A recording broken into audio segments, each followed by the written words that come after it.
Hi friends, Malayanur கோயிலுக்கு காலையில் போய் ரீச் ஆகிட்டோம்.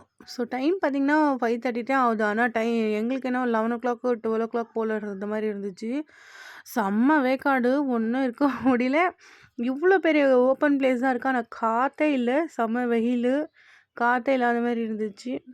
சரி எல்லோரும் சேர்ந்து ஒரு வாக் போகலான்னு சொல்லிட்டு எல்லோரும் போயிட்டு இருந்தோம் காலையிலேயே.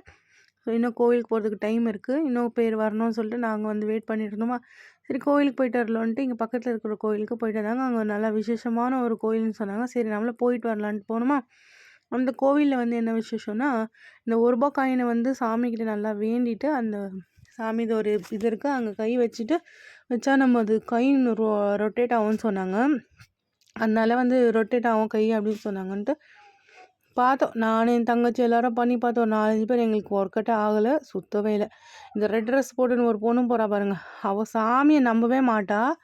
அதாவது ஹாஸ்டலில் இருக்கிறதுனால, அது கிறிஸ்டினாக இருக்கிறதுனால அவள் கிறிஸ்டின் சாமியை தான் நம்பிட்டு இருப்பாள், சாமியை நம்பவே மாட்டா. ஆனாலும் அவளுக்கு சுற்றுச்சு. ஸோ நான் நினச்சிக்கினேன், அவள் எப்பயுமே சொல்லிகிட்டே இருப்பாள், அதனால் அவளுக்கு ஒரு நம்பிக்கை கொடுக்குறதுக்கு சாமி சுற்றி இருக்கோன்னு சொல்லிவிட்டு அப்படியே வந்துட்டோம். வந்தோடனே எங்கள் தம்பி வந்து நொங்கெல்லாம் எடுத்துகிட்டு வந்தான்.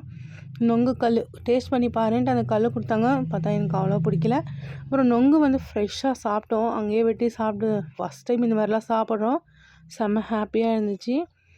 என் பையனுக்கும் ஊட்டிட்டு நாங்களும் சாப்பிட்டுட்டு அப்படியே கிளம்பிட்டு ரெடி ஆகிட்டு எல்லோரும் வந்துட்டோம். ஸோ இங்கே எது வாங்கினாலும் ரொம்ப ப்ரைஸ் ஜாஸ்தி.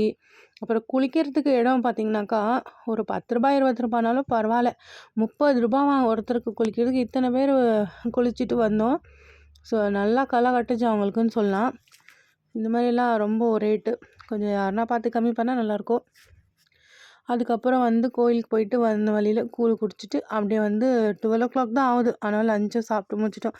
வந்தவங்களுக்கெல்லாம் லஞ்சு பண்ணோம் இல்லைங்களா, அதனால் வந்து எல்லாருமே லஞ்சு பிரியாணி சாப்பிட்டுட்டு வெளியில் கருவாடு கடை நிறைய இருந்துச்சு. சுற்றி இவ்வளோ கருவாடை நான் பார்த்ததில்லை. அங்கே கருவாடு வாங்கிட்டு அப்படியே வந்தோம். வரும்போது வந்து இந்த கிருஷ்ணகிரியில் வந்து ஒரு கோவிலுக்கு போனோம். ஃபஸ்ட்டு குகைக்காளி கோயில் போயிட்டு வந்தோம். அப்படியே இங்கே டேம் இருக்குதுன்னு சொன்னாங்க, அங்கேயே போயிட்டு சுற்றிட்டு வந்தோம். அந்த ஒரு பார்க்கும் இருந்துச்சு, நல்லா இருந்துச்சு. ஸோ டைம் ஆகிட்டுச்சுன்ட்டு ரொம்ப டீப்பாக போகல, மேலோட்டமாக பார்த்துட்டு அப்படியே வந்துட்டோம். பெங்களூர் வந்து சேர்றதுக்குள்ளேயும் 11:30 ஆகிடுச்சு நைட்டு. ஸோ எப்படி இருக்குன்னு சொல்லுங்கள். இந்த வீடியோ உங்களுக்கு பிடிச்சா லைக் பண்ணிட்டு மறக்காம சேனலை சப்ஸ்கிரைப் பண்ணுங்கள். இன்னொரு vlogல பார்க்கலாம்.